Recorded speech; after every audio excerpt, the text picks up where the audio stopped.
But then there are concerns about the electoral law, the constitution, and the 2023 election. Former NBA president and senior advocate of Nigeria, Mr. Olisa Agbakoba, has written to the chairman of the Independent National Electoral Commission, INEC, seeking clarifications for the requirements for winning the presidential election. Mr. Agbakoba, in his letter to INEC Chairman Professor Mahmoud Yakubu, is seeking to clarify the Commission's position on Section 134 of the 1999 Constitution to the public. The former chairman of the president of the Nigerian Bar Association, in a letter dated January 17, 2002, an address to the INEC chairman, said that his request for clarification on the provision of this section was premised on the seemingly ambiguous nature of the section, even as it concerns the electoral process. Well, let's break it down and let's hear from the horse's mouth. Mr. Olisa Agbakoba joins us live virtually from Lagos. Thank you so much, Leonard Sik, for joining us tonight, and it's good to see you. I guess Happy New Year will be in order, although it's 18 days into the new year, but yeah. I've not seen you this year. Let's begin. I thought that it's pretty clear. And jokingly, I was having a conversation, and the scenario which played out after the 1979 election, where there was going to be a political mathematics to determine who the president was then, became a very major one for not only our jurisprudence, our electoral process, but also for Nigeria's politics. But Mr. Agbakoba, I thought this was pretty clear on how a president should emerge.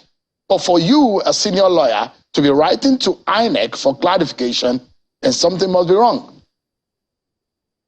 Well, Happy New Year to you. Thank you. Yeah, I mean, something may or may not be wrong, but just as you said, in 1979, we all thought that it was clear what 2/3 meant. Now, it wasn't clear in the end. So I got a call, interestingly, from a close friend, client, and the question was, actually, I had no idea about this issue. And the question was posed as to, what exactly does Section 134 mean? And I looked at it, and I thought it had a couple of interpretations. On the one hand, it seems quite simple to say Section 134 requires a presidential candidate to win a quarter of the votes in 2/3 of all the states, which would be 24 out of 36. The problem is, what do we do with the Federal Capital Territory of Abuja?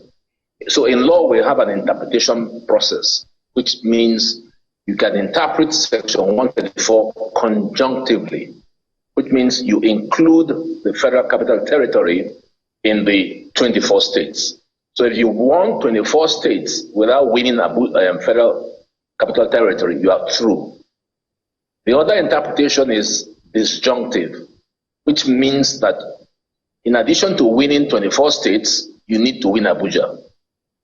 Which means actually, if you count Abuja as a state, quote unquote, you needed to do 25. So which is correct, 24 or 25? That's the issue. And I can tell you on good authority that I've researched and discovered that a couple of presidential candidates who became president did not actually win Abuja. So the question is, what do you do with their presidency? Is it valid or invalid? So I just thought to myself, why don't I just ask the INEC chair? Because I think he's doing a fantastic job. I watched him at Chatham House. He's done everything. But this little banana peel might just slip everybody. So it would be good to clarify to everybody, to say, this is the rule. If you do win 2/3 of the states, you need to also win Abuja. Or if you win 2/3 of the states, Abuja is irrelevant. Then I have another hypothesis, which is if you won 36 states, but you didn't win Abuja. In other words, if you got a quarter of the votes in 36 states, but you don't win Abuja, are you validly elected? This is the controversy. So rather than avoid the problem of 1979, I thought it necessary to take this, my friend's request, and say, I put it to the election managing body to say, can you clarify? So let's know what the rules are before the game starts. And as you say, it's 37 days away. So that was the reason I did this. Fantastic. So let's do a bit of mathematics here, Lionel's sake. I'm not good at mathematics, so let me warn you. I'm very terrible with mathematics, and if my secondary school mathematics teacher is watching now, he'll be so disappointed. But apologies. Well, it's just what it is. I'm not very fantastic with it, but it's basic, isn't it? 24 states is the 2/3 of 36, isn't it? So, for those who are wondering what this means, it is not so simple to be a president of Nigeria. So, yes, President Buhari won Atiku Abubakar with over 2 million votes the last time. That's the margin between the two men. Now, that alone could not have made him the president of Nigeria. He would have won in at least in 24 states, he would have won 25% in those 24 states. Now, Lenelsik, give us an understanding in view of what the law says. And I'm very certain that the Electoral Act is not in contravention or is not antithetical to what the Constitution of the Federal Republic says. So they are in alignment. But now, for those who are saying we might not have a conclusion on the first ballot, seeing the kind of candidates we've seen for a long time, at least from 1998 up until now, this is perhaps the first time we have more than 2 Aussies in the race. We are having at least 3 or 4 now, which means that there is going to be a level of technicalities that might be ready. But INEC says it is ready for that challenge of a second ballot. Now, beyond what you explained earlier, are there all the areas of this section, 33, 133, and 134, that we also need to, INEC need to be critically looking at? Well, there are 2 sets of electoral processes. The first is if there are 2 candidates, then those 2 candidates, the person who scores the highest with a spread wins. And as you rightly observed, this is the toughest election that we're going into. Very uncertain. We have, for the first time, a very serious third force. So when you look at the permutations, you might then say, what if nobody takes the thing on the first shot? So INEC will now have to consider a second ballot. And I'm happy that the chairman of INEC has said that INEC is more than ready to do that. Now, the qualification for this second ballot is different. You just have to win on a simple majority. So if the second ballot takes place, and me, Olisa, I'm running against you, Shegun, and I have 10, you have 8, I win. So that's the difference. But the first one is more difficult. The first one is targeted at making sure the person who is president of Nigeria is enjoying a majority of the support of the diversity of Nigeria.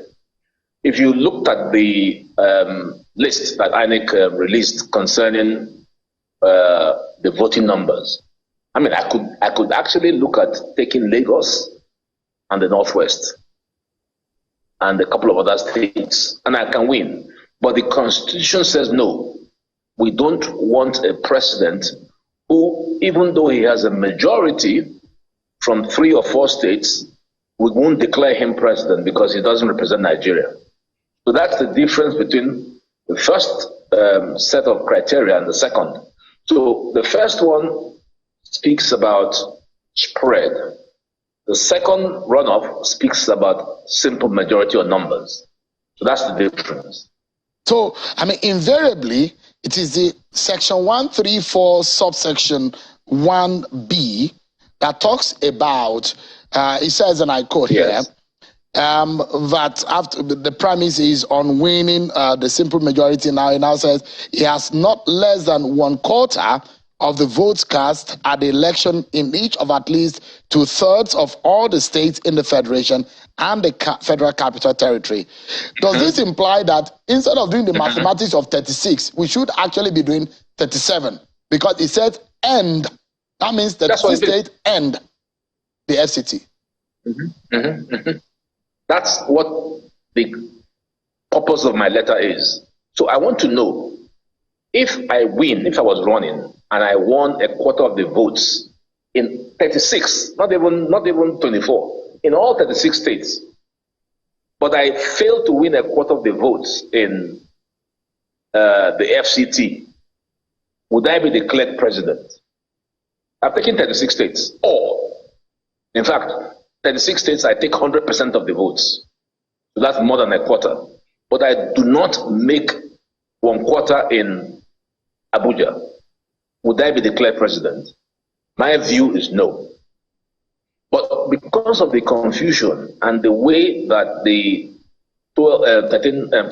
19 to 13 came up, nobody ever gave a thought that Kano State could be divided, because a human being, a state is like a being. You can't split it. But the Supreme Court split Kano State. So I rather would like to promote the view that INEC must be prepared for all eventualities. I mean, the chairman of INEC's performance at Chatham House was perfect, but there might just be a banana peel. So the way I see it, INEC is more than prepared and ready to present to us free, fair, credible, verifiable, and transparent elections. But could Mr. Chairman of INEC just quietly look at this so that they mightn't be caught unawares? So it might look like a simple issue. Yeah, it does look like a simple issue, but looking at it critically now, you've been looking into the technicalities of the law for so many years. So for you to have seen this means that there's something that we need to be careful about. Now, I think so. In this kind of situation, let us say, INEC also might have some kind of dilemma, which they might not be a puzzle, which readily they may not be able to resolve, because there is an obvious ambiguity in this section. Now, what does the law say about this kind of scenario? I thought that the Supreme Court is given the powers to review or to give us a direction when we find this kind of confusion. Is it? Yeah, absolutely. Well, I don't know whether they would want to do it, honestly. I don't. It's a difficult dilemma about how do you resolve all this. But my point is simply that let's clear all the ambiguity. So one way that it can be done is for INEC to approach the courts to say, well, no, before that, INEC can say, well, actually, Mr. Agbakoba, you are not really right. We're used to this. The interpretation of Section 134 is very clear. So don't worry, we understand it. They could say that. That could be the reply that the chair of INEC would say. What you say, we take it, we understand it. But it's not really a problem, because we have had many elections and this is our standard. So our standard is as follows. So my letter would just be a smoke screen and they will dismiss it. But they could say, well, look, you have a point here. So what do we do? Do we wait for a problem to arise, or do we preempt the problem by going to court? Now, unfortunately, INEC cannot approach the Supreme Court directly. Now, would it be that the Attorney General of the Federation approaches the court? And in that case, he has the possibility of going to the Supreme Court. So there are all kinds of, possibilities. But to be honest with you, I don't have the answer. That's the honest truth. My real concern was to present something I saw as a challenge that came from a friend, and I looked at it very closely. Okay, I'll just give an example. Section 134(1) says if there are only two candidates, then the person who has the majority will be declared winner. Then the other section, Section 134(2) says where there are more than two candidates, then the person who scores the highest. So I wonder, why the difference? Why is one saying majority, the other one is saying highest in the same electoral process? Is that not some sort of ambiguity. So there's a lot in the pot for INEC to really resolve. What I think that INEC can do, my own opinion, is to issue a clarification, given their own experience, because I'm sure this is not something that will be new to them, to say, yes, we've seen this letter, but this is what we have done practically. So you need, for instance, to win a quarter of the votes in 2/3 plus Abuja. Or on the principle of incorporation, if you win 24 states but don't win Abuja, then you also can be declared president. So all INEC has to do is to declare what Section 134 really means. It's a legal conundrum which not perhaps, easy. not an easy one, trust me. But in all of this, I guess why this is coming up is because for the first time in a long time, perhaps since 1979, we've not come to a point where we are thinking, even at this point, a lot of political analysts said it is not clear who is going to win the election, despite all of the polls that have gone round and all of that, and what political parties and their candidates are saying. But just a moment, I want you to also listen to what Mr. Wole Olanipekun said. He called on the National Assembly to consider changing the Section 65 of the Electoral Act. Let me allow you to listen to him, and I'll get your own view on what the learners said. As a lawyer, which I can also say publicly, and which I've also, explained and whispered to people privately, it's about Section 65 of the Electoral Act. To me, it's a very, very, very dangerous constitution. Section so novel in the sense that here you have a section which empowers a returning officer after returning to review his decision within a period of 7 days. The returning officer is not a court of law. The returning officer is not a tribunal. The returning officer is not vested with jurisdiction to exercise judicial or quasi-judicial decision or to assume jurisdiction over any matter that is judicial in nature. When election is conducted, a returning officer returns or makes a return immediately thereafter, depending on the number of days. Any aggrieved party goes to court, not go back to the returning officer that has made a return. All right. That's Mr. Wole Olanipekun. Let us see, what is your view on yet another controversial part of it? This is an introduction that we just got from the amendment of the electoral law. This is a field of administrative law that is very, very technical. And being a disciple of Professor Alexander, who was perhaps the greatest person in this field, there are two possible views to take. And I will support my learned brother when he says, I think the underlying point that Wole is making is the danger of handing over quasi-judicial powers to, I'm sorry to say, suspect INEC officials. Because a court of law has a defined process of dealing with issues. I'm not so sure that I can say so with the greatest possible respect to INEC officials. So in exercising quasi-judicial powers, because if you deliver a decision, once delivered under administrative law, it's final. It can only be reviewable by a court. But in advanced countries, administrative officers can exercise quasi-judicial powers. So it is possible to review a decision you've taken. To give that sort of power to INEC officials in the context of the difficulties and challenges we've had with INEC might pose a problem. So Wole's point is really, it's better to go to the judicial process that has a clearly defined way of dealing with reviews. So if you give the power to an INEC officer, having declared a result, to review it. He could do anything. That's the danger. All right. Could do anything. Mr. Agbakoba, before you go, just in few seconds, Nigerians are presented with very tough choices in this election, especially at the presidential level.